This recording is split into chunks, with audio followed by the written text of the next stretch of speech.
What really happened when a gay man took in two lost twin brothers for one night? I'm not asking you to trust me, I said, voice shaking as rain hammered the windows. I'm asking you to stay inside until the storm passes. The taller twin, soaked, shivering, jaw clenched like it was holding back something sharper than fear, looked past my shoulder into my small apartment. Warm light, a clean couch, the kind of safety that could be a trap.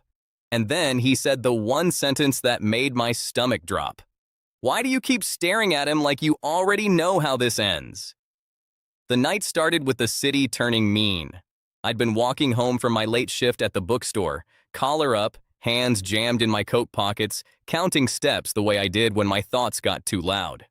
The sidewalks were slick with fresh rain, neon bleeding across puddles like bruised color. I was 2 blocks from my building when I noticed them. 2 figures under the awning of a closed cafe, pressed into the shallow shelter like they were trying to disappear. Same height, almost. Same dark hair plastered to their foreheads. Same hollowed-out expression you only wore when you'd been out too long with nowhere to go. Twins. That was the first detail my mind offered, as if naming it could keep me from walking past. The second detail was worse. They couldn't have been more than 20. 19 maybe. Old enough to be out on their own, young enough to still look like the world owed them gentleness, and had refused. I slowed without meaning to. The shorter one had his arms folded tight, shoulders trembling. The taller one stood half in front of him, protective by instinct, scanning the street like an animal deciding whether to bolt. I told myself to keep walking. I didn't. "Hey," I called carefully, not too loud, not too soft. "You two okay?" Both heads snapped toward me, same eyes, different storms behind them. The taller one spoke first. "We're fine." The shorter one didn't say anything. He just stared at me like he was trying to read the spaces between my words. Rain ran off the cafe sign in steady drips. Somewhere down the street, a siren rose and fell like a warning. I took a small step closer, stopping far enough away to not crowd them. I'd learned a long time ago that safety was often a distance you offered, not a thing you demanded. "It's pouring," I said. "And it's late. Do you have somewhere to go?" The taller twin's jaw flexed. "We said we're fine." The shorter one tugged at his sleeve, a quick motion. A silent don't. I noticed then that neither of them had bags, no backpacks, no duffels, just damp hoodies and jeans that clung to their legs. That's when I made the mistake of looking at their hands. The taller twin's knuckles were scraped raw, red and swollen. Fresh. He saw me notice and curled his fingers into a fist. My chest tightened. I didn't know them. I had no reason to insert myself. The city was full of stories that began like this and ended with regret. But the shorter twin shivered again, more violently, and something in me, some old memory of being cold and stubborn and too proud to ask, pushed past fear. "My place is close," I heard myself say.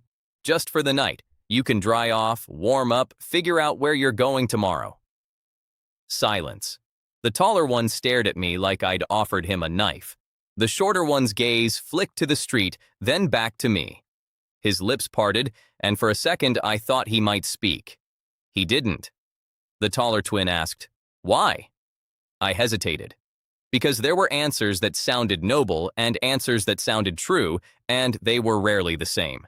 "Because you look like you need it," I said, "and because I've been there." That was the wrong thing to say. Something flashed in the taller twin's eyes. Anger, maybe, or shame. "We don't need charity," he snapped. The shorter twin finally spoke, voice rough and quiet. "Luca." Just a name. But it landed heavy, like a hand on the taller twin's shoulder. The taller twin, Luca, swallowed, his throat working. He looked down at his brother, then back at me. "What's your name?" he demanded, like it mattered. "Adrian," I said. "Last name?" I blinked. "Reyes." Luca's eyes narrowed. "You live alone?" My pulse jumped. "Yes." "Anyone expecting you?" "No." He stared at me for another long second, like he was weighing the cost of trusting a stranger against the cost of freezing. The shorter twin's teeth chattered audibly. Luca exhaled through his nose. "One night," he said.